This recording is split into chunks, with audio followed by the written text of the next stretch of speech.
On November 14, 2023, Yellowstone National Park confirmed something it had never confirmed before. An adult mule deer buck, captured months earlier near Cody, Wyoming, and fitted with a GPS collar for a population study, had died near Yellowstone Lake.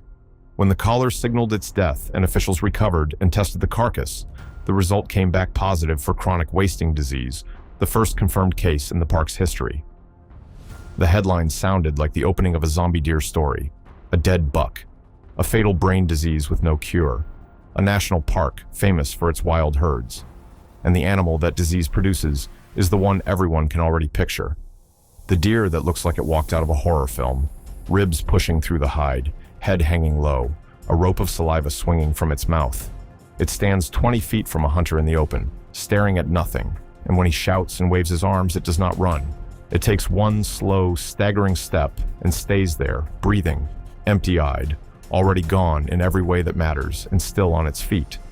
Hunters gave it a name because of exactly this.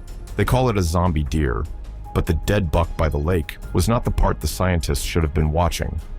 That staggering horror film animal is the mistake. The thing everyone fixes their eyes on, while the real danger walks past untouched.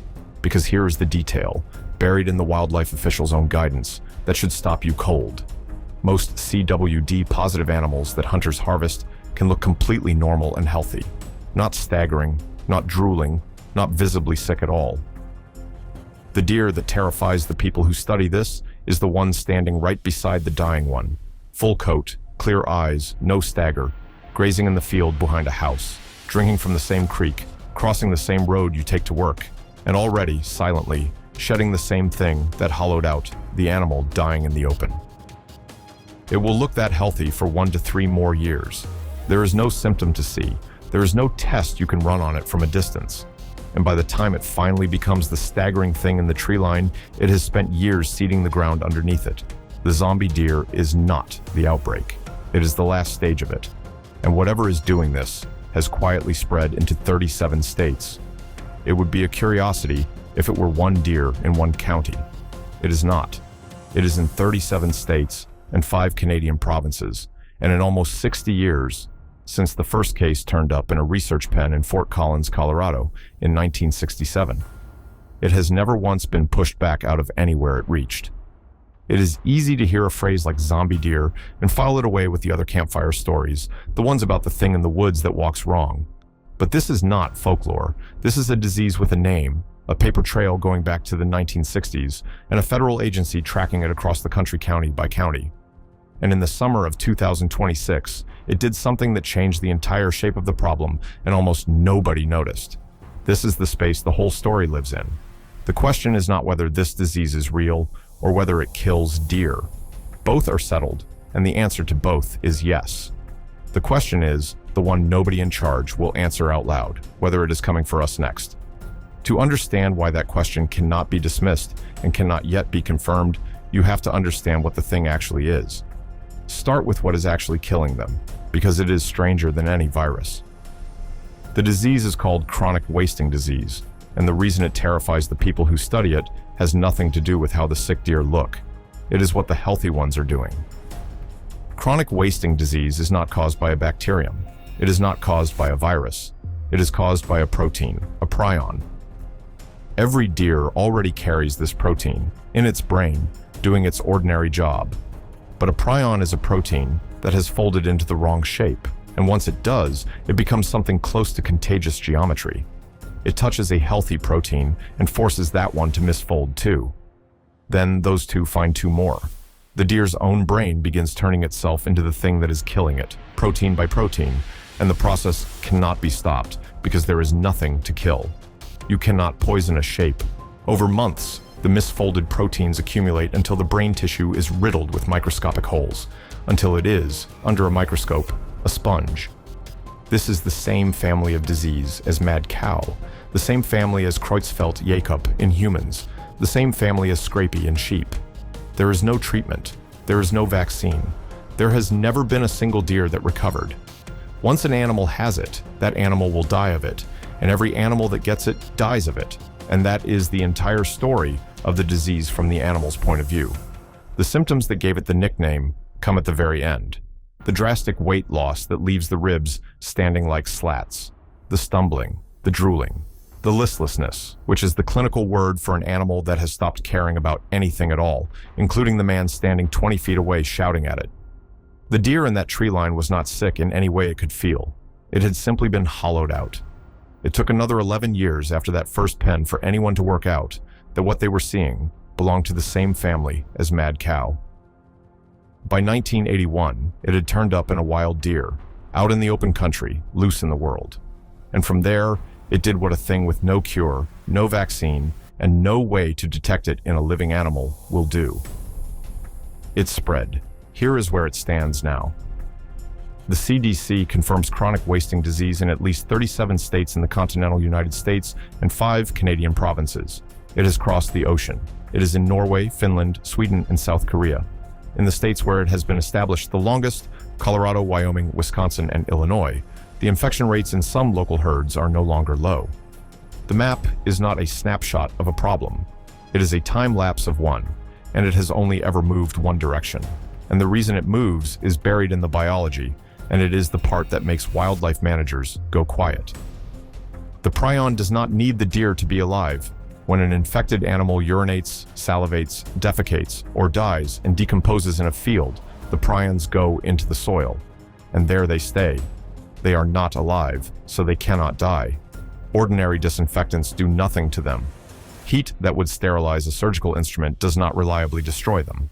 They persist in dirt and in water for years, waiting, with nothing about them that can be attacked, because there is no metabolism to interrupt and no cell to rupture. A healthy deer wanders through that field, puts its head down to feed on the grass growing out of that ground, and picks up the disease from a deer that has been dead for a decade. The ground itself is infectious.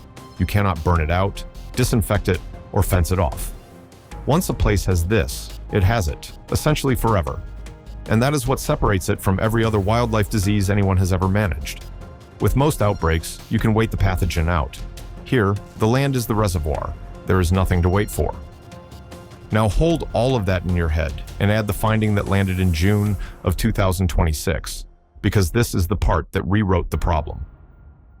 Researchers at the University of Calgary, working with collaborators internationally, published in the journal Science Advances what the people in this field had been quietly afraid of for years. They confirmed that the prions are present in the blood and bodily fluids of deer that are showing no clinical symptoms at all. Not staggering, not drooling, not wasted. Deer standing in a field looking exactly like every other deer in that field, alert and healthy and normal, are already shedding the infectious agent into the soil, into the water, into every other deer they touch. And the incubation period, the window during which an infected animal looks completely fine, runs somewhere between 1.5 years and 3 years. Which means the thing the hook of this video opened on is not a rhetorical flourish, it is the finding.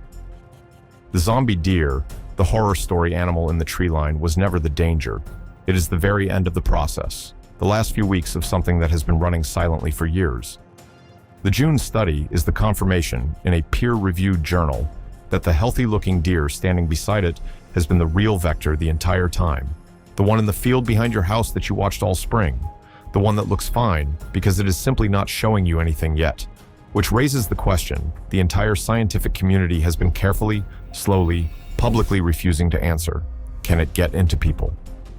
Be very clear about what the honest answer is here, because this is exactly where the internet will lie to you. There has never been a confirmed human case of chronic wasting disease. Not one, anywhere, ever. Every credible source, the CDC included, says the same thing. And anyone telling you that people are already dying of zombie deer disease is inventing it for clicks. That is the honest floor, and you should hold on to it. But the objection every reasonable person raises next is the important one, and it deserves a direct answer. If it has never jumped to a person in almost 60 years, why does the CDC keep studying it? Why not close the file? The answer comes in 3 parts, and not one of them requires the disease to be dangerous to people. It only requires that we could not yet know if it were. The first is incubation. Prion diseases do not announce themselves. In humans, they can sit silent for years, sometimes decades, before the first symptom appears. So, there has never been a confirmed human case, describes only what we have seen so far. And if the jump had already happened, in someone who ate an infected deer 10 years ago, we would not expect to have seen it yet. The absence of cases today is not the absence of a problem. It may just be the absence of enough time. The second is precedent, and this is the part that should stop you. We have watched a prion disease make exactly this jump once before. Mad cow disease was a prion disease in cattle, and for years, the official assurance was the same sentence we are hearing now. It stays in the animals. There is a species barrier. People are not at risk. That held right up until it didn't. The disease crossed into humans as variant Creutzfeldt-Jakob disease. People got it from eating beef. People died, and it blindsided everyone for the same reason CWD is frightening now. It had been incubating silently in those people the whole time. The experts were saying there was nothing to worry about. The one time we watched a prion disease closely enough to see it jumped, and it lied to us first. The third is that the barrier may already be softer than anyone wants to say. A 2017 summary found CWD spread to macaques that ate infected meat or brain tissue from deer and elk, and a macaque is a primate far closer to us than a cow. An earlier study found the opposite, and no one has fully explained the gap. When the experiments themselves disagree, "we don't know" is not a reassurance. It is the whole problem, stated out loud. And now put a number on who is exposed. A CDC survey found nearly 1 in 5 American adults have hunted deer or elk, and more than 6 in 10 have eaten venison. That is tens of millions of people putting this animal on the dinner table, and the CDC's guidance is blunt. In a CWD area, test the animal before you eat it, and if it's positive, do not. They are not telling you it will hurt you. They are telling you they cannot promise it won't, and that the not knowing is enough to change what you put in your mouth. So here is the honest shape of it, more unsettling than either the panic or the dismissal. The scientists cannot tell you this jumps to humans, because it never has been shown to, and they will not claim a word they cannot prove. And they cannot tell you it doesn't, because the one prion disease we watched this closely said the same calm thing, right until it stopped being true, and because the incubation clock means a jump could already be running inside someone with no way to see it yet. The people whose job it is to know are quietly comparing prion disease rates in venison eaters against everyone else, waiting for a signal that will take decades to arrive. In the meantime, the deer keep spreading it, including the ones that look completely fine, and here is the detail that tells you how this is actually going. For years, the strategy was culling. Find the infected areas, thin the herds hard, break the chain, contain it. Illinois ran one of those programs for a long time. In 2026, they ended it. Not because it worked, but because it stopped mattering. The forest wildlife manager for the Illinois Department of Natural Resources put it about as plainly as a public official ever does. It was getting harder and harder to throw troops at the front line. They had gone from 1 county to more than 20, while the staff had not grown 20-fold, and they could no longer make a meaningful difference. Read that again. A state wildlife agency, staffed with people who have fought this for years, publicly concluding that containment no longer changes the outcome. That is not a headline anyone made scary. That is the sound of a strategy being retired. Let me be honest about the parts that are theater, because that honesty is the whole point of doing this properly. The deer are not zombies. Nothing is reanimating. The animals are not aggressive. They do not attack. They are not going to come after anyone. And every image you have seen with a title like that was designed to make you click. What is actually happening is slower and quieter, and if you sit with it, considerably worse. The nationwide infection rate in free-ranging deer is still described as low. Most of the deer you see are fine. Michigan tested nearly 150,000 deer over 11 years and found 376 positives, which is a small fraction. That is the true, boring, non-viral number, and you should have it. And the wild version of this story, the one in the comment sections claiming people are already dropping dead from zombie deer meat and the government is hiding it, is simply false. There is no cover-up, because there is nothing yet to cover up. The reassuring facts are real. Hold them. But conceding all of that does not make the disease ordinary. Here is the precise claim the science supports, stripped of exaggeration.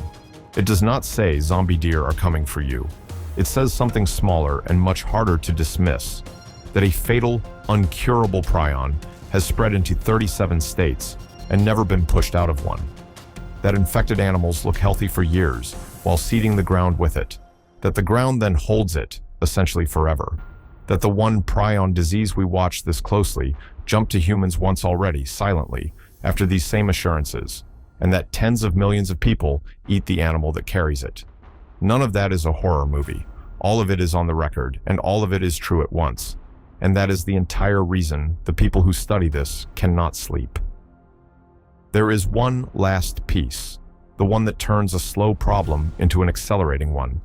Up to 49% of hunters say they would quit if this got much worse, and hunting is the only real tool anyone has for keeping deer numbers down. The disease spreads faster in dense herds, so if it scares the hunters off, the herds swell and it moves faster still. The one thing that could contain it is the first thing it drives away. That is what the people who study this are actually afraid of, not a zombie. A slow, silent, permanent change in the American landscape, carried by animals that look completely normal into ground that holds it long after every deer alive today is gone. So it comes back to the tree line and the animal that will not run. The hunter who finds it is not looking at the disease. He is looking at the one deer unlucky enough to be at the end of it, the only one it let him see. Behind it, on the same ground, are the others, alert, healthy, already carrying it, and about to look that way for another 2 or 3 years. They are drinking from the same creek. They are crossing the same road you drive to work, and the ground they stand on will be infectious long after they are gone.